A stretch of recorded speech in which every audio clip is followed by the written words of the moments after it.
అభిజిత్ దుప్కే ఎవరైతే పెదబొద్దింక గత 2 రోజుల నుంచి ఏదైతే మొన్న రాత్రి ఆ సోనం వాంగ్‌చుక్ ఇష్యూ అప్పటి నుంచి కంటిన్యూగా వర్క్ పెరిగిపోయింది. ఇప్పటిదాకా ఎంజాయ్ చేశాడు. బీర్‌లా తాగడం, తినటం ఎంజాయ్‌మెంట్ అయిపోయింది. ఇప్పుడు అసలు వర్క్ బిగినయింది. వచ్చే వాళ్ళతో మోటివేట్ చేసుకుంటూ తిరుగుతా ఉంటాం, ఇంటర్వ్యూలు ఇస్తా ఉంటాం. ఏదో ఒకటి ఆ టైంలో తింటా ఉండటం జరిగిపోయింది. నిన్న ఆ ఉద్యమం సందర్భంలో అక్కడ ఏం పెట్టారో, ఏం తిన్నారో తెలీదు.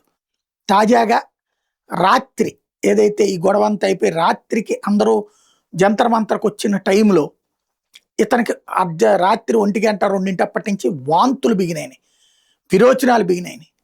వెంటనే దగ్గరలో ఏదైతే అపార్ట్మెంట్‌లో తీసుకున్నారో మన పోలీసులు ఎక్కడైతే చేశారో అక్కడికి వెళ్ళాడు. అక్కడ విశ్రాంతి తీసుకొని మళ్ళీ ఉదయం వచ్చాడు. మళ్ళీ అది ఆ కంటిన్యూయస్ అయితే దాని అనారోగ్యం అయితే వెంటాడుతోంది అన్నటువంటిది ఇప్పుడు కాక్రోచులు చెప్తున్నారు.